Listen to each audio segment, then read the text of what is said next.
और मैं खरीक उत्तरी से जिला परिषद सदस्य 2006 से अभी तक जनता के आशीर्वाद से अभी तक बना हुआ हूँ। मेरा चुनावी रणनीति रहता है सिर्फ और सिर्फ विकास का बात होता है। हमारा एक ही चीज़ है कि हमसे जितना बन सके जनता के कार्यों को, जनता जो चाहती है, जनता के हित में जो काम हो वह काम हम करें। जनता का जो सम्मान है उस सम्मान की रक्षा करें और जनता जो हमारे ऊपर विश्वास करती है उस विश्वास पर हम हमेशा खरे उतरें, बस यही सोच है। जो घटना हुई वह घटना समझिए कि मेरे जीवन में उससे बुरी घटना नहीं हो सकती है और हम बता नहीं सकते हैं कि जीवन मेरा अपूर्ण है। आज वो मेरे साथ नहीं है लेकिन उनका आशीर्वाद है और हमेशा वो मेरे आसपास ही रहते हैं।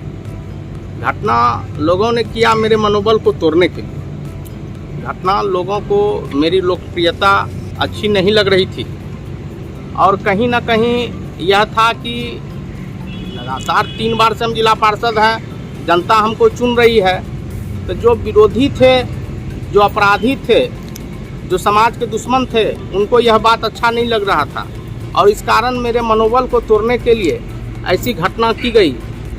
लेकिन उनके आशीर्वाद से घटनाएं होती रहती है, ज़िंदगी में कुछ अच्छा और कुछ बुरा होते रहता है, पर मेरा मनोबल जनता के आशीर्वाद से बना हुआ है और दुगने उत्साह से, दुगने ताकत से हम फिर चुनाव मैदान में हैं। जनता के आशीर्वाद से पुनः इस बार फिर से हमको जनता आशीर्वाद देगी और पुनः हम जिला परिषद का चुनाव जीतेंगे और पुनः जिला परिषद बनेंगे।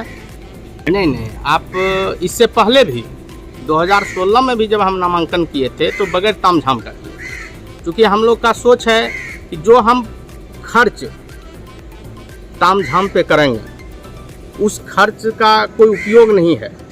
जनता के विकास में अगर हम किसी को मदद कर सकें तो हम उसको मदद करेंगे। तामझाम करने से कोई फ़ायदा नहीं है और तामझाम तो वो करते हैं कि जो पहली बार आए हैं और गए हैं। हम तो हमेशा जनता के बीच में रहते हैं और जनता का साथ हमेशा रहता है। सिर्फ एक दिन हम जनता को लेकर के यहाँ आएंगे उससे कोई नहीं है। अभी भी हम क्षेत्र अगर जाते हैं तो हमारे साथ 200, 400, 500 जनता की भीड़ रहती है, तो तामझाम करने की कोई आवश्यकता है नहीं।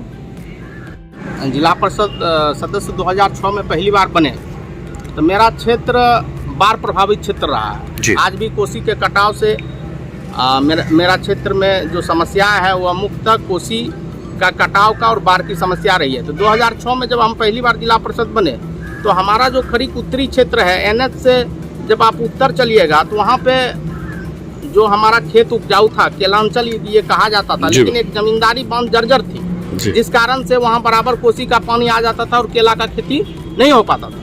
तो हमने वह तय किया था कि हमको इसको बनाना है जिससे कि किसान को लाभ मिले और हमने 2006 में जीतने के बाद सबसे पहला काम किए थे कि जमींदारी बांध का पूर्ण रूप से मरम्मति कराए थे। दूसरा था कि चोरहर में बराबर कटाव होता था, हमने 2008-09 में अस्थाई व्यवस्था कटाव को रोकने के लिए किया और 2011 में जब हम चुनाव फिर से जीते तो एक बड़ी समस्याएं थी बिजली की बहुत बड़ी समस्या थी और जिसके लिए बराबर हम लोग भी आंदोलन करते रहते थे। तो हमारे यहाँ खरीक में PSS नहीं था, हमने इसके लिए आंदोलन किया, जनता का सहयोग मिला और हमने खरीक में PSS का निर्माण करवाया। तीसरी बात है कि सड़कों का अभाव था। जब हम लोग जिला परिषद का चुनाव जीते, जब हम लोग क्षेत्र जाते थे तो सड़क नहीं थी, कहीं नहीं थी। लेकिन आज आप देख लीजिए कि प्रधानमंत्री ग्राम सड़क योजना हो कि RWT हो कि हम लोग के अपने फंड से हो, हम लोगों ने अपने क्षेत्र में जहाँ तक हो सका, संभव हो सका, जहाँ तक हमारी क्षमताएं थी, हमने उस क्षमता का उपयोग किया और आज हमारे क्षेत्र में आप देख लीजिए सड़कों का जाल है।